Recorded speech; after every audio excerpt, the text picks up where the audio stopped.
Good morning, students.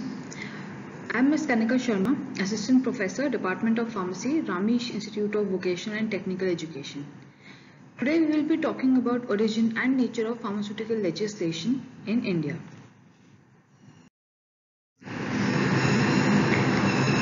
We will cover the following topics in this presentation: scope and objective, evolution of the concept of pharmacy as an integral part of the healthcare system.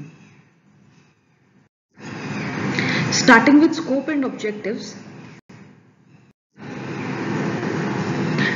तो students, जैसे कि आप जानते होंगे कि India में बहुत time पहले से अपने ट्रेडिशनल सिस्टम ऑफ मेडिसिन हैं जो हम फॉलो करते आ रहे थे। जैसे कि आपका आयुर्वेदा सिस्टम, आपका यूनानी, आपका सिद्धा, ये सारे सिस्टम्स हैं जो हम बहुत पहले से फॉलो करते आ रहे थे।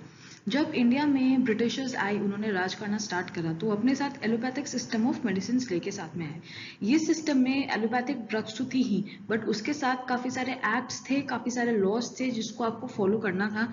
जैसे कि बहुत छोटा सा एग्जांपल अगर मैं आपको दूं, तो कोई भी आप जैसे केमिकल है, आप उसको ड्रग्स केमिकल ही जो एलोपैथिक सिस्टम में वो सारे केमिकल्स फॉर्म में होते हैं, तो आप उसको कोई भी एक इंडिविजुअल को बिना टेस्ट करे, बिना स्टडीज करे, टॉक्सिसिटी स्टडीज करे नहीं दे सकते। एक बहुत छोटा सा एग्जांपल है, बट हाँ, इसी के साथ ही इसी तरीके से काफी सारे एक्ट्स और लॉज थे। तो जब ब्रिटिशर्स ने इंडिया में आया, तो उन्होंने यहाँ पे हमारे सिस्टम को भी चेंज करना चाहा, और मेजरली आज के टाइम पे भी आप देख सकते हैं कि हम एलोपैथिक सिस्टम को ही ज्यादा यूज करते हैं। बट ऐसा नहीं है कि यूनानी, सिद्धा और आयुर्वेदा फॉलो नहीं होता। आज के टाइम में भी ये तीनों चीजें इक्वली फॉलो करी जाती हैं। तो जैसे कि अगर हम पहले बात करें ड्रग बिल के बारे में, ड्रग बिल 1940 में इंट्रोड्यूस करा गया था लेजिस्लेटिव असेंबली में। तो 1940 में इंट्रोड्यूस करा गया और ये फोर्स में आया था 1947 में, जिस साल हमारा देश आजाद हुआ था।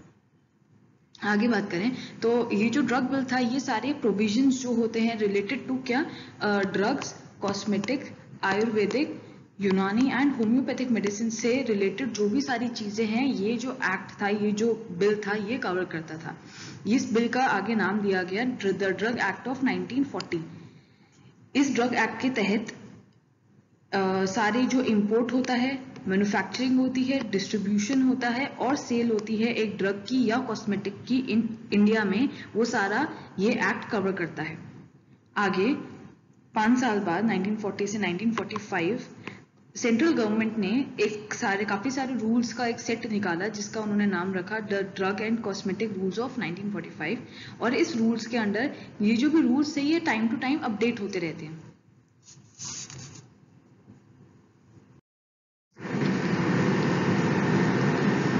तो आगे बात करते हैं द फार्मेसी एक्ट के बारे में। ये जो एक्ट है, ये 1948 में पास किया गया था, और इस एक्ट के तहत जो आपका प्रोफेशन ऑफ फार्मेसी है, जैसे कि आज जो हम फार्मासिस्ट होते हैं जो प्रैक्टिस करते हैं, चाहे वो हॉस्पिटल में प्रैक्टिस करें, चाहे उनकी अपनी शॉप हो, चाहे इनफैक्ट वो एकेडमिक्स हो, इंडस्ट्रियल अप्रोच हो, तो ये जो सारी चीजें हैं, ये सारी फार्मेसी एक्ट के तहत कंट्रोल करी जाती हैं। आगे 1954 में एक और एक्ट आया जिसका नाम था the drug and magic remedies act. और इस एक्ट का मेन एम था कि जो भी एडवर्टाइजमेंट होते हैं रिलेटेड टू ड्रग्स, उसको कंट्रोल करना, एंड टू प्रोहिबिट मतलब खत्म करना, सर्टेन टाइप ऑफ, प्रोहिबिट मतलब खत्म करना या रोकना, prohibit certain types of advertisement related to magic remedies. Magic remedies का मतलब होता है, मैजिक मतलब आपको पता ही होगा जादू, और रेमेडीज मतलब जो ठीक कर दे किसी चीज को। तो आप कोई भी ऐसा टीवी पे एडवर्टाइजमेंट नहीं दे सकते कि टीवी पे या कहीं भी कोई भी ऐसा एडवर्टाइजमेंट नहीं दे सकते क्लेमिंग कि ये जो मेडिसिन मैं आपको दे रहा हूँ ये सब कुछ ठीक कर देगी। ऐसा आप एडवर्टाइजमेंट नहीं कर सकते। It is against the laws, it is against the act as per the Drug and Magic Remedies Act of 1954। आगे बात करते हैं medicinal and toilet preparation act के बारे में। एक्साइज ड्यूटी एक्ट इसे कहा जाता है। ध्यान दीजिएगा कि एक्साइज ड्यूटी है, एक्साइज ड्यूटी वो ड्यूटी होती है जब भी आप कोई भी अपना जो प्रोडक्ट होता है उसको बाहर एक्सपोर्ट कर रहे हो, तो आपको एक सर्टेन अमाउंट ऑफ पैसा आपको गवर्नमेंट को टैक्स के रूप में देना पड़ता है। ये जो एक्साइज ड्यूटी है, ये आप उन प्रिपरेशंस को लिए दोगे जिन प्रिपरेशन में अल्कोहल होता है या ओपियम होता है या इंडियन हेम्प होता है या कोई भी नार्कोटिक ड्रग्स, जो भी कोई ऐसा सब्सटेंस, कोई भी ऐसी प्रिपरेशन जो ये सारी चीजें कंटेन करती हैं, उसके लिए आपको एक्साइज ड्यूटी देनी पड़ेगी गवर्नमेंट को। तो ये जो सारी एक्साइज ड्यूटी होती है, कितनी होती है, कब देनी पड़ती है, कितनी क्वांटिटी में देना पड़ता है, ये सारी चीजें हमने डिस्कस करी हैं medicinal and toilet preparation act में, जो कि 1955 में पास हुआ था। थोड़ा सा इसमें अपडेट ये हुआ है कि पहले हम एक्साइज ड्यूटी देते थे, आजकल काफी सारी चीजों के ऊपर जो एक्साइज ड्यूटी थी वो जीएसटी जो है, जीएसटी के अंदर कवर होने लग गई है। तो इसके बारे में जो डिटेल है वो हम जब चैप्टर में पढ़ेंगे तब आपको बताएंगे। The next is Drug Price Control Order of 1987. Drug price control order, drug का जो प्राइस है उसको कंट्रोल करने का जो ऑर्डर है वो 1987 में दिया गया था बाय सेंट्रल गवर्नमेंट। प्रॉब्लम ये है कि अब जैसे भी कोई मेडिसिन बना रहे हैं तो हर एक इंडस्ट्री अपने हिसाब से अपनी मेडिसिन जिसमें वो कंफर्टेबल है वो बनाते हैं। अगर मान लीजिए मैं एक इंडस्ट्री हूँ और एक कोई ऐसी नई मेडिकेशन है जो सिर्फ मैं बना रही हूँ, तो मेरे पास ऑप्शन है कि मैं उसको बहुत सस्ते में भी बेच सकती हूँ, मैं उसको बहुत महंगे में भी बेच सकती हूँ। मान लीजिए कि एक ऐसी कंडीशन आ गई है जहाँ पे मैं जो दवाई बना रही हूँ, मेरी जो इंडस्ट्री जो दवाई बना रही है वो सबको चाहिए, तो मैं चाहूं तो मैं उसमें बहुत पैसे भी कमा सकती हूँ। मैं उसको बहुत महंगा करके बेचूं और लोगों को खरीदनी पड़ेगी, क्योंकि एक दवाई एक ऐसी चीज है जो कि आप हमेशा ही खरीदते हैं। तो इस चीज को रोकने के लिए, क्योंकि ऐसा स्टार्ट हो गया था बीच में कि जो इंडस्ट्रीज होती हैं वो अपनी मन मर्जी पैसे लेना चाह रही थी पेशेंट से, तो इस चीज को कंट्रोल करने के लिए जो सेंट्रल गवर्नमेंट है उसने ड्रग प्राइस कंट्रोल ऑर्डर निकाला था, जिसके तहत वो हर मेडिसिन का रेट आप उन्होंने डिफाइन कर दिया था कि ये मैक्सिमम रेट हो सकता है, इससे ज्यादा आप नहीं दे सकते।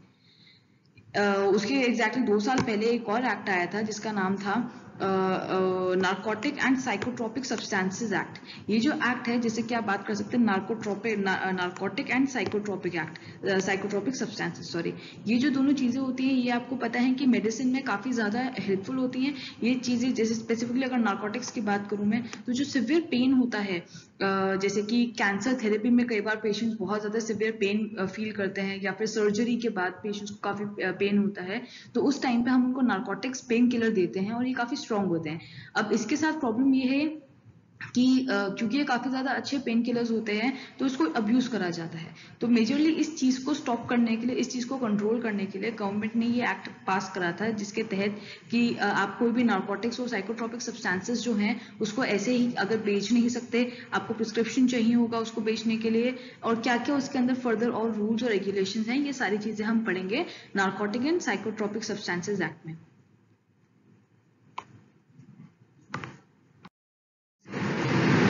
जो और एक्ट पास करे गए थे वो थे prevention of food adulteration act in 1954 में, द इंडस्ट्रीज एक्ट जिसमें डेवलपमेंट और रेगुलेशंस के बारे में बात करी गई थी 1951 में।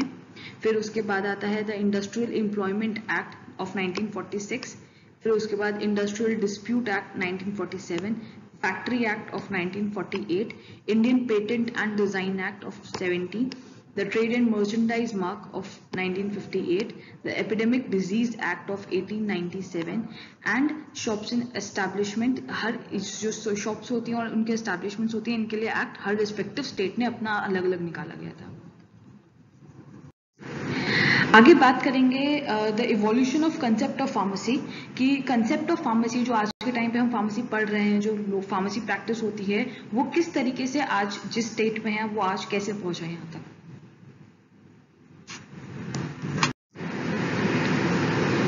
स्टार्ट करेंगे भोर कमेटी से।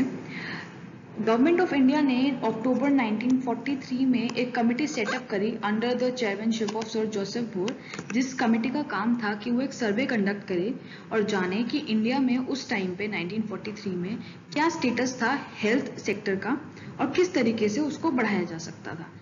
इस कमेटी को और बोला गया था कि अपने सर्वे कंडक्ट करने के बाद वो रिकमेंडेशन सबमिट करे कि कैसे फार्मेसी के जो प्रोफेशन है उसको इंक्रीज करा जा सकता है। तो जब ये सर्वे खत्म हुआ, इसके बाद जो रिकमेंडेशंस दिए गए गवर्नमेंट को, उसमें सबसे पहला रिकमेंडेशन था कि ऐसे एक काउंसिल आप सेटअप करें जो कि पूरा ध्यान रखेगा कि फार्मेसी का जो ट्रेड होता है उसमें जो एजुकेशन होती है और क्या क्या और चीजें हैं जो फार्मासिस्ट या फार्मास्यूटिकल सोसाइटी को चाहिए उसका ख्याल रखने के लिए। तो ये जो काउंसिल सेटअप हुआ था उसका नाम था all India pharmaceutical council and provincial pharmaceutical council.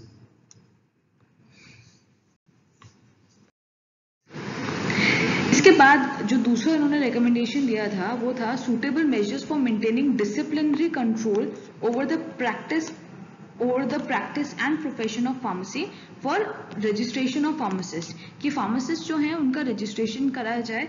और ऑब्वियसली स्टार्ट उन लोगों ने पहले पढ़ाई के साथ स्टार्ट करा, तो 3 उन लोगों ने क्या कहते हैं कोर्सेज स्टार्ट करे थे, जिसमें था लाइसेंशिएट फार्मासिस्ट का पहला कोर्स, दूसरा था ग्रेजुएट फार्मासिस्ट एंड तीसरा था फार्मास्यूटिकल टेक्नोलॉजिस्ट। और दूसरी जो बात करी गई थी वो डिसिप्लिनरी मेजर्स की और कंट्रोल की बात करी गई थी। लास्ट था सेकंड लास्ट था सेंट्रल ड्रग एंड लेबोरेटरी का सेटअप करना, एंड उसके बाद की रिजिड एनफोर्समेंट ऑफ, रिजिड मतलब काफी स्ट्रिक्ट एनफोर्समेंट मतलब लगाना, उसको फॉलो करना। क्या फॉलो करना है? Drug and cosmetic act of 1940 through out the country. पूरी कंट्री में काफी ज्यादा रिजिडली और स्ट्रांगली आप ड्रग एंड कॉस्मेटिक एक्ट को फॉलो कर पाए। ये सारे जो रिकमेंडेशंस हैं ये सारे बोर्ड कमेटी ने दिए थे टू द सेंट्रल गवर्नमेंट। 1943 में बोर्ड कमेटी थी और उसके 10 साल बाद गवर्नमेंट ऑफ इंडिया ने एक फार्मास्यूटिकल इंक्वायरी कमेटी स्टार्ट करी under the chairmanship of major general S L. Bhatia.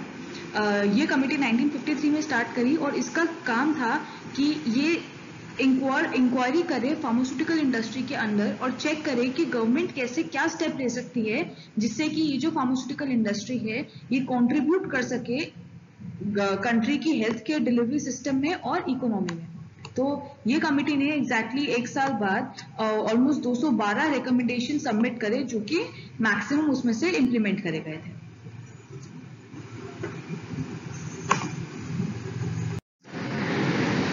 जून 1959 में एक health survey and planning committee start करी गई थी under the chairmanship of doctor A Lakshman Swami Mudaliar. इस कमेटी ने अपनी 1959 के बाद 1961 में अपनी रिपोर्ट सबमिट करी थी और उसमें काफी सारे रिकमेंडेशंस थे।